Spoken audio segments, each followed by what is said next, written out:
Buenos días, somos el equipo 1 y vamos a exponer la resolución de nuestro reto, que es la explosión en Beirut. El equipo está conformado por Cristian Martínez, Fernando Mejorado, Fernando Flores y yo, Diego Michel. La descripción del suceso.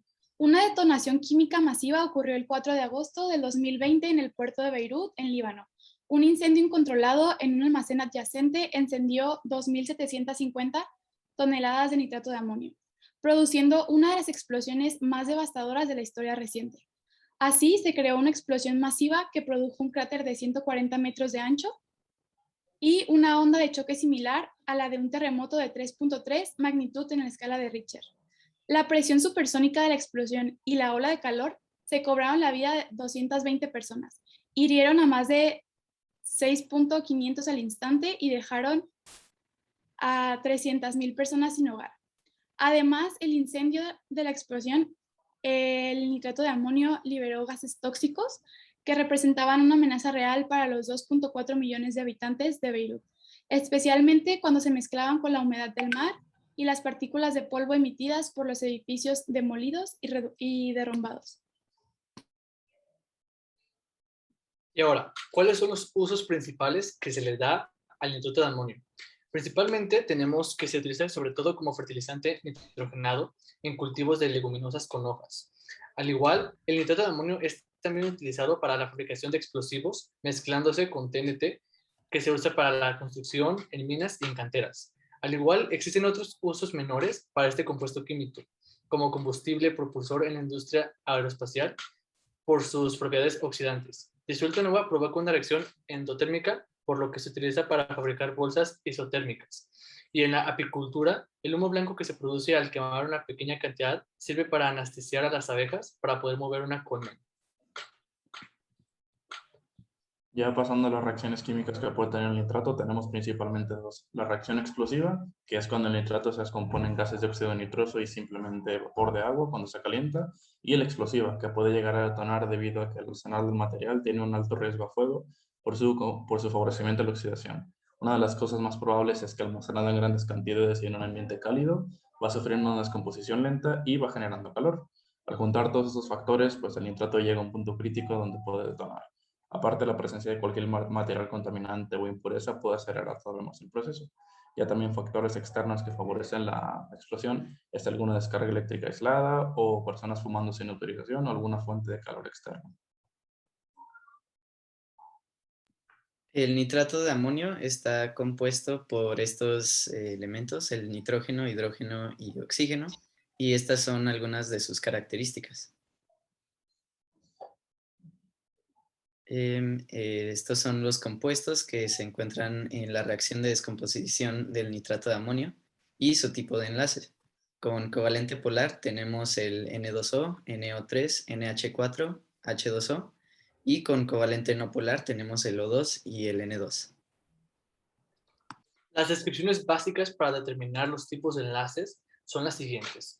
En el enlace covalente no polar, este tipo de enlace no se presenta ninguna transferencia de electrones, solamente los comparte, y en esta se da entre dos no metales.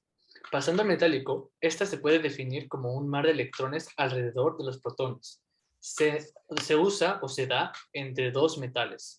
Y por último tenemos los covalentes polares. También se identifica por su electronegatividad y son distintas fuerzas eléctricas. Se generan por las diferencias de electronegatividad generando el enlace polar. Estas se dan entre no metales.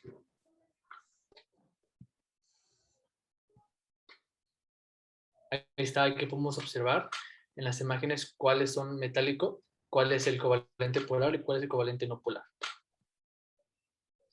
Aquí podemos al igual observar las estructuras de Lewis, cómo son conformadas cada compuesto. Y antes de pasar a la siguiente diapositiva, es importante recalcar qué tipo de enlaces se rompieron. Tenemos el enlace iónico del NH4 y el NO3, tres enlaces covalentes y un enlace covalente coordinado del NH4, también dos enlaces covalentes simples y un enlace covalente doble del NO3. Y para los tipos de enlaces que se forman, tenemos el enlace covalente triple del N2, el enlace covalente doble del O2 y dos enlaces covalentes simples del H2O.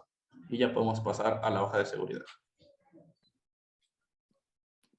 Vamos a revisar la hoja de seguridad del nitrato de amonio Y la NFPA clasifica al nitrato de amonio en lo que respecta a los riesgos de la salud como poco peligroso, inflamabilidad no se inflama, reactividad puede explotar en caso de choque o calentamiento y riesgo específico es oxidante.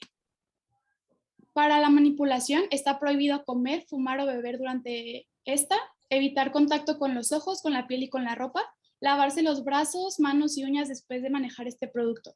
El uso de guantes es recomendado y evitar la dispersión y generación de nubes de polvo. Mantener cerrado el recipiente que lo contiene y usar ventilación apropiada. Para almacenarlo es necesario mantener el recipiente bien cerrado en un lugar fresco, seco y bien ventilado. Entre 15 y 25 grados Celsius y almacenarlo separado de sustancias combustibles y reductoras. Es necesario también mantenerlo alejado de agentes reductores, fuertes ácidos, bases, materia orgánica, cromatos, zinc, aleaciones de cobre y metales en polvo. Aquí podemos ver algunos de los primeros auxilios en caso de tener contacto directo con él. Pasando a las reacciones químicas, aquí también podemos observar cómo son las reacciones dependiendo del compuesto que tiene el nitrato de amonio. En esta tabla podemos ver tanto la geometría molecular como el tipo de enlace, al igual de las fuerzas intermoleculares y las propiedades físicas de cada compuesto.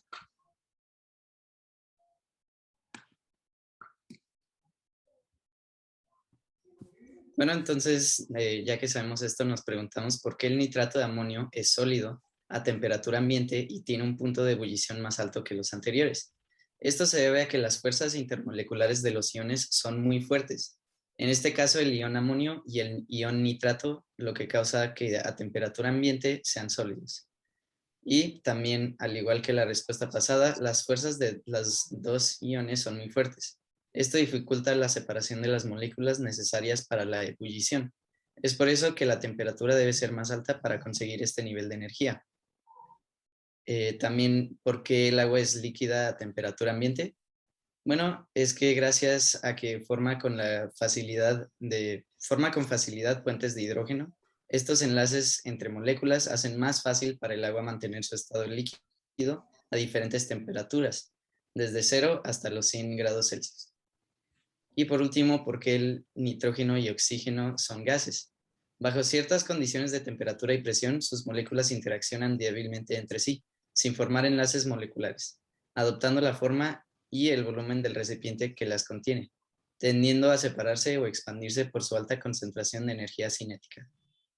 Ya pasando a la pregunta final del por qué se produce una onda de detonación y explosión, tenemos los siguientes factores. Una explosión, para empezar, es una liberación súbita de gas a alta presión en el ambiente. Y para que se produzca una onda expansiva, la presión y la temperatura tienen que aumentar y las sustancias reaccionan entre sí. Como resultado de esta reacción se producen gases, humos y calor, y de este último también aire.